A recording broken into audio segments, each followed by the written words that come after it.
Oi pessoal, tudo bem?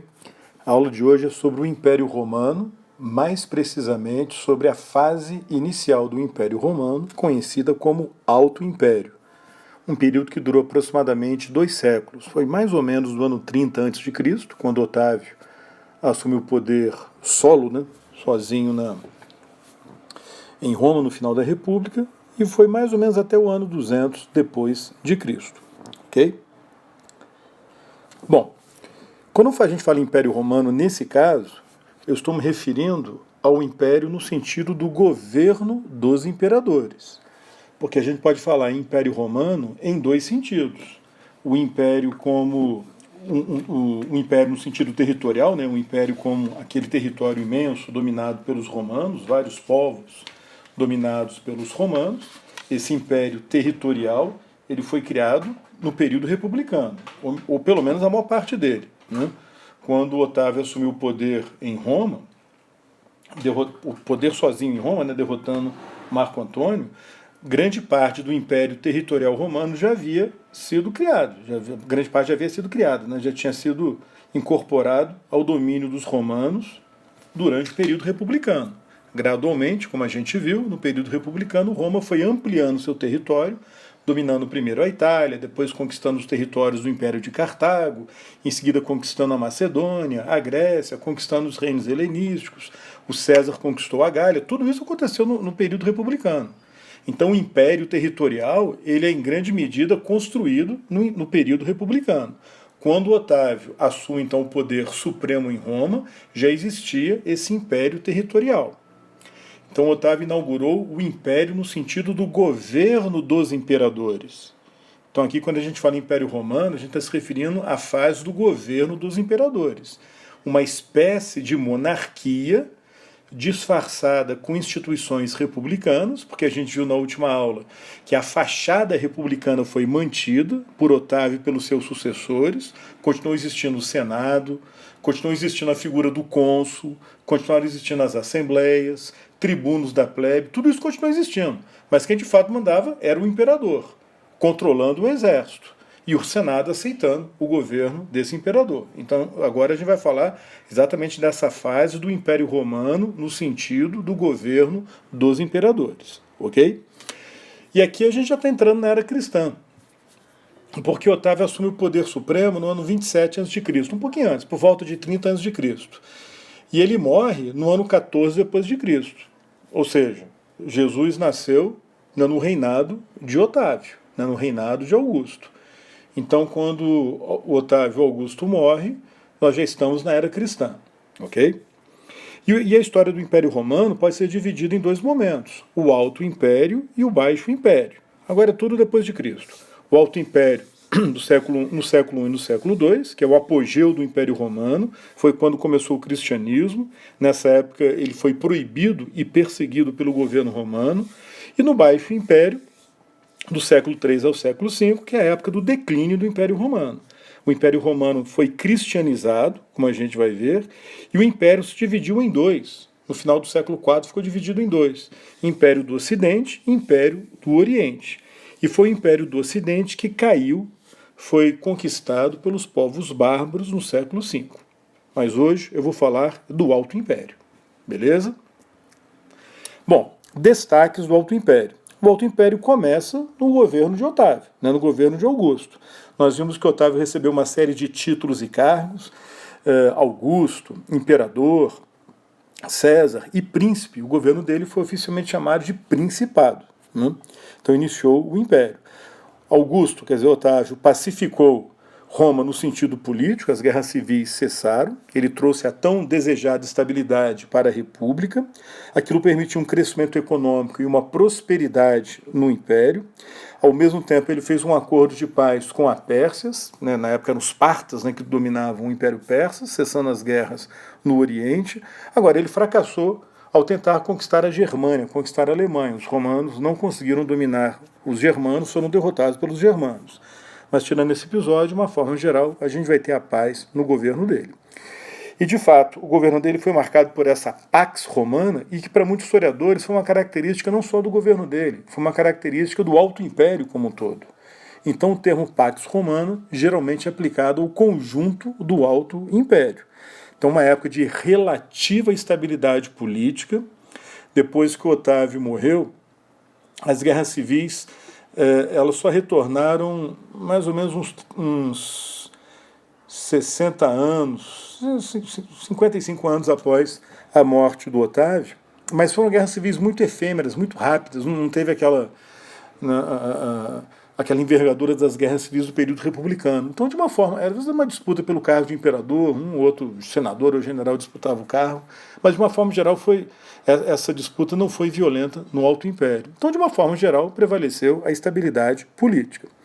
E Roma, quer dizer, o Império Romano, estabeleceu claramente a hegemonia na parte oeste da Eurásia, do continente que pega a Europa e a Ásia como um todo, né? Lá no extremo oriente, lá no extremo leste, a hegemonia era do Império Chinês. E aqui no extremo oeste, né, na Europa propriamente dita, no Mar Mediterrâneo, a hegemonia era do Império Romano. Então a Pax Romana também tem a ver com essa supremacia, esse poder de Roma no Mediterrâneo e na Europa. Foi uma época marcada por um grande desenvolvimento do comércio e das cidades. A economia romana dependia cada vez mais do comércio, né, e do crescimento das cidades. As últimas conquistas territoriais ocorreram no Alto Império. Por exemplo, no reinado do imperador Cláudio, a Inglaterra e o País de Gales foram conquistados. Inglaterra e Gales eram chamados de Britânia pelos romanos. Aí eles são incorporados ao Império Romano. E no reinado do imperador Trajano, os romanos conquistaram a Romênia, que eles chamavam de Dácia, e conquistaram a Mesopotâmia, ou grande parte da Mesopotâmia, vencendo os partas, né, que dominavam a Pérsia. Com Trajano, o império alcançou sua extensão máxima.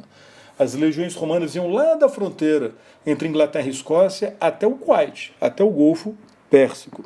Com isso, as fronteiras ficaram estabilizadas, as fronteiras ficaram chamadas de limes. E dessa maneira, os romanos passaram a ter uma relação com os povos que viviam fora do império, que eles chamavam de bárbaros, por exemplo, os germanos, vivendo na Europa Central, os persas, vivendo ali no Irã, e chamavam esses povos de bárbaros. A relação dos romanos com esses povos era uma relação ambígua, porque eles mantinham comércio com esses povos, exerceram influência cultural sobre eles, e alguns desses povos influenciaram também a cultura romana, né, algumas tradições religiosas dos persas, por exemplo, penetraram, né, no mundo romano, e ao mesmo tempo viviam uma tensão militar com os vizinhos, né, com medo de uma guerra, de uma invasão. Então os vizinhos, com medo dos romanos, tentarem conquistar mais territórios. Então essa área de fronteira, essa área do limes, né, do limite do Império Romano, vai ser uma área marcada por essa ambiguidade, uma troca cultural muito importante, mas ao mesmo tempo muito marcada pela ambiguidade. E aqui vocês têm um mapa do Império Romano no ano 117, quando morreu o imperador Trajano e o Império atingiu a sua extensão máxima. Reparem à direita do Império que o domínio romano vai até ali o Golfo Pérsico, vai até o Kuwait. Agora, durante esse período, alguns povos tentaram se libertar do domínio romano. Foi o caso dos judeus. Ocorreram duas grandes revoltas dos judeus contra o domínio romano.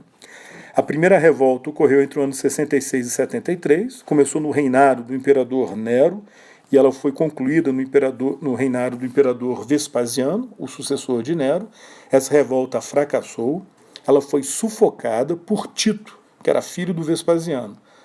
E foi nessa revolta que o famoso Templo de Jerusalém foi destruído. Hoje tem apenas ruínas, né, desse templo. A segunda revolta da Judéia ocorreu no reinado do imperador Adriano, que foi um reinado relativamente pacífico, tirando essa revolta. E o próprio Adriano comandou a repressão à revolta dos judeus. Os judeus foram novamente derrotados, foram em sua maioria expulsos da Judéia, foi a chamada diáspora dos judeus, eles se espalharam pelo Império Romano e, de certa forma, só retornam a partir do final da Primeira Guerra Mundial, né, quando Jerusalém caiu nas mãos do Império Britânico, e os britânicos, no primeiro momento, permitiram a volta dos judeus, depois, na década de 30, proibiram, e depois da Segunda Guerra Mundial, eles retornam com a criação do Estado de Israel. Então, a famosa diáspora dos judeus, em larga escala, começa com essa derrota deles na Segunda Revolta. E os romanos, para tentar apagar da memória dos judeus que a Judéia era a terra deles, que Jerusalém era a cidade deles, os romanos mudaram o nome do território. De Judéia passou a se chamar de Síria-Palestina. Com o tempo passaram a chamá-lo só de Palestina. E virou um dos nomes, né, do território ali dos judeus. Por falar nos judeus, vale a pena a gente comentar a religião, alguns aspectos religiosos de Roma nesse período. Bom, os romanos eram politeístas. Nós chamamos o politeísmo romano de paganismo. Era a crença em vários deuses, em gerar os mesmos deuses que os gregos cultuavam, só com nomes diferentes. Por exemplo, Júpiter, a principal divindade, era Zeus entre os gregos. Marte, o deus da guerra, era o Ares entre os gregos, e por aí vai.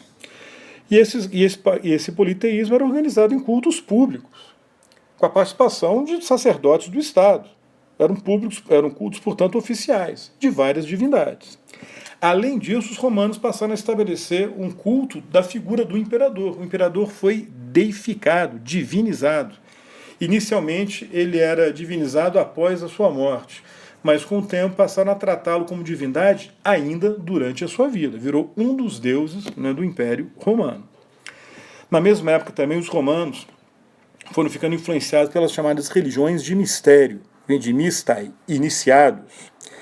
Eram religiões baseadas na iniciação e práticas secretas, onde os iniciados recebiam informações que eles guardavam e só os membros daquele culto compartilhavam, podiam ter acesso a essas informações, com rituais, cultos também que eram praticados de forma secreta. Eram religiões que ofereciam uma experiência individual e de salvação que não existiam naqueles cultos oficiais politeístas. Falavam sobre o sentido da vida, a origem do universo, os segredos do ciclo da vida e da morte, né? Então preenchiam um vazio espiritual entre os romanos que os cultos oficiais eram incapazes de preencher.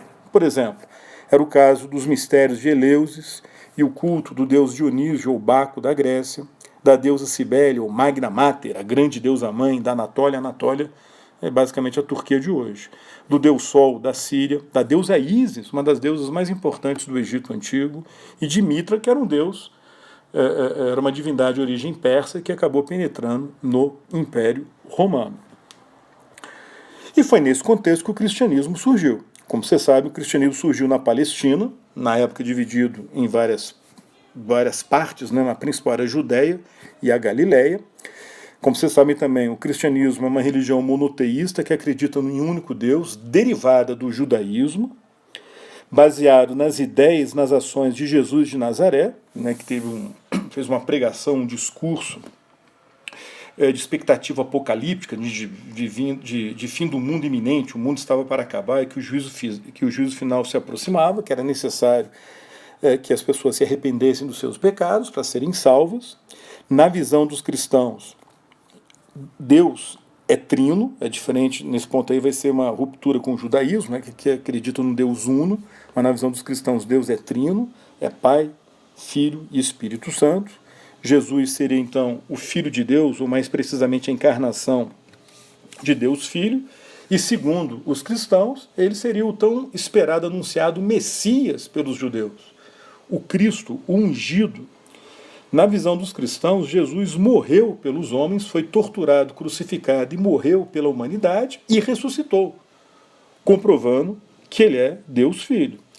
Aqueles que acreditam na sua morte e ressurreição e se arrependem dos seus pecados obterão a vida eterna. É a essência do pensamento cristão.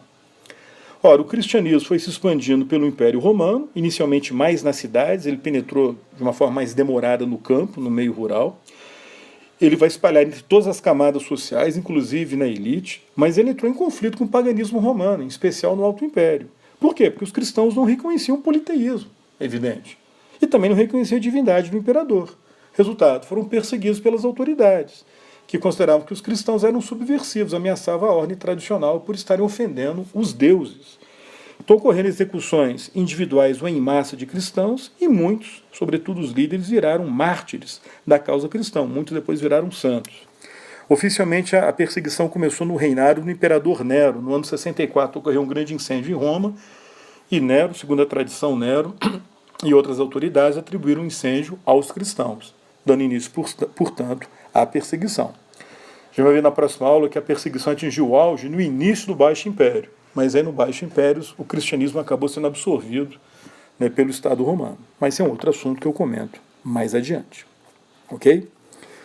Até a próxima aula então, pessoal. É isso aí. Tchau, tchau.